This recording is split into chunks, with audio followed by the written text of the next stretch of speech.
I have had some really big problems with my Saturn 4 Ultra 16K. Mainly that the build plate is not level and cannot be leveled manually despite the printer having an option to do it. I sent Elegoo an email explaining my problems as soon as my last video went live, and they've responded very quickly, but like the printer itself, speed doesn't always mean better. They give me 2 steps to fix it, so I'm going to document if these fixes actually work, and if they don't, then I'm going to try some fixes a few of you left me in the comments on my previous video of the printer, which I do have to say, a few were helpful and some were interesting. One of the recommended fixes by Elegoo is to increase the bottom exposure time to as much as 70 seconds. That is a terrible idea, and I will tell you exactly why. Number 1, increasing the bottom exposure time will result in more wear on your screen and decrease its overall lifespan. This is because for the first 6 or so layers of your print, your screen is going to be on for a total of 420 seconds or 7 minutes. It doesn't sound like much, does it? Well, your screen is rated for over 2,000 hours of use. So those 7 minutes at the start of every print add up. Considering that what I have found the average bottom exposure time to use, which in my experience of using multiple different printers and resin, is to be about 30 seconds, that means you are more than halving the life of your printer straight out of the box. It may also mean you will have to change your FEP film sooner due to it being weakened by the extra exposure time to the UV light as well. For my second reason on why 70 seconds is a terrible idea is that when you increase the bottom exposure time, it creates a stronger bond between the prints and the build plate. And while yes, that's exactly the problem I am having right now, the thing is that it is only located in one area of the plate. But because the bond will be much stronger, it means when you attempt to scrape the models from the plate to remove them, the rafts can shatter, causing uncured resin to fire everywhere like toxic shrapnel and be a pain to clean up. But it also means you now have the increased risk of not being able to remove your model with some serious effort. If you have ever printed out the Rook model as your first print, you will know exactly what I am talking about. Leave a comment down below if you can relate. For myself personally, when I am 3D printing with resin, the less mess, the better. And everything about this printer goes completely against that, starting from the design of the plate to now the problem with this auto leveling gimmick.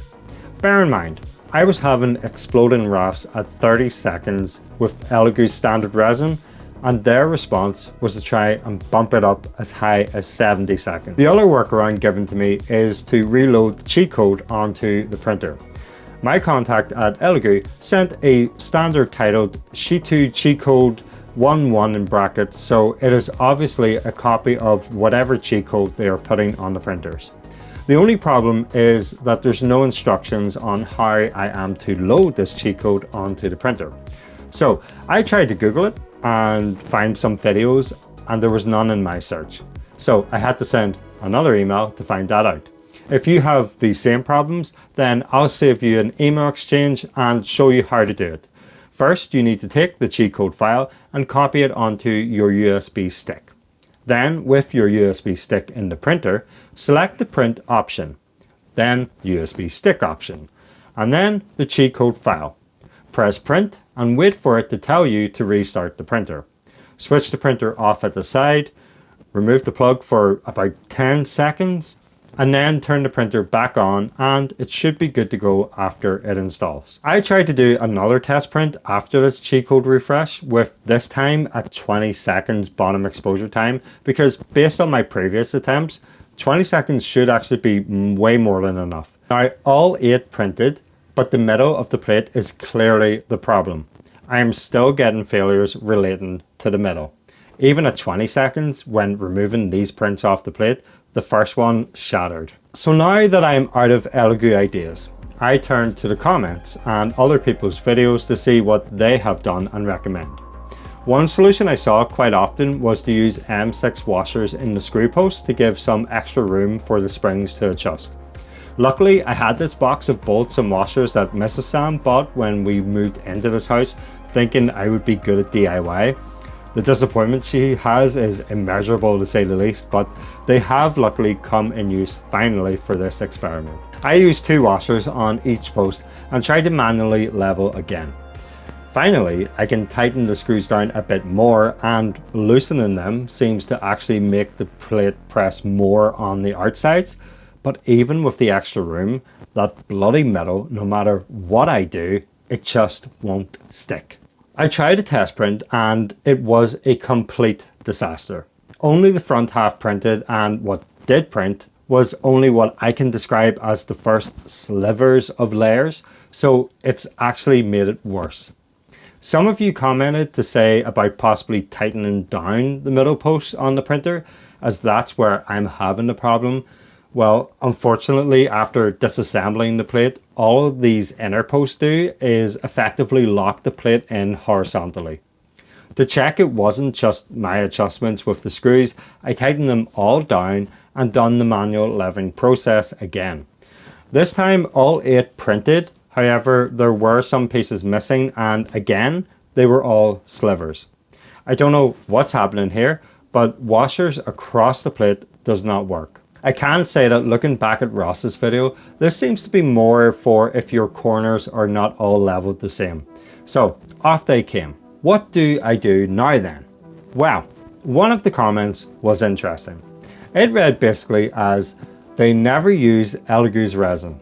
There. Problem solved. Well, I hope they are right, so I changed the resin to some cheap JO ABS like resin and tried it again with a 30 seconds bottom exposure. To my surprise, the exposure finders actually came out on the plate, and they came off relatively easy enough with 30 seconds base exposure. Surely the fix isn't just to use a different ABS like resin. To test this further, I decided to dial in the printer more with some boxes of calibration, and then printed out a plate full of models that previously had failed before. Unfortunately, it isn't a case of changing over your resin and only using ABS like resin. I still had a failure to stick at the same spot as before. I have 2 options now, either to increase the bottom exposure time or to sand that area of the build plate. My representative at Elegoo has advised me that they believe it is unlikely to be the plate itself, and to give the problem areas a few passes of 400 grit sandpaper, and to also reflash their new cheat code. So I did just that.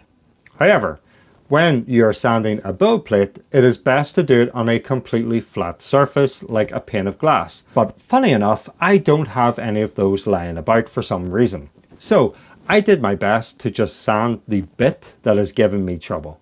I tried to print again and it worked. So using 400 grit sandpaper lightly with a few passes is enough to get the adhesion needed. The backup I have had to all of this experimentation for this video is that if these steps fail, then Elegoo are prepared to send me a new build plate, albeit at the expense of doing a few more troubleshooting steps. But what I am more interested in is if you, the paying customer, will get the same option. So I asked Elegoo, and this was their response. They said they will certainly do their best to assist them, meaning the paying customer. Take of that what you will. I just want to say that I'm not anti-Elegoo. I genuinely just want 3D printing to be easier to get into people's homes for them to use, because it helped me so much with my hobby and my mental health. As a paying customer, you deserve to have the full picture so you can make an informed decision on a 3D printer that is costing several $100s. What I am recommending you to do is to watch as many different videos and reviews as you can on the printers you're thinking of getting so you can make the right choice. That means watching them from both big and small creators. If you do want to join possibly the best Discord in the multiverse, then scan the QR code on screen or click the link in the description down below and become a Patreon. Leave a comment down below with what you think about this response from Elegoo and what you want to see from them in the future. I personally think the plate needs to be looked at again with the possibility of removing auto leveling.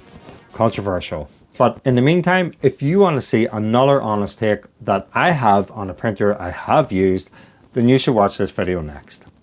As always, I just want to give a huge thanks to all my Patreons and channel members, because without your constant support, honestly, none of this is possible, and I'll see you all in the Discord.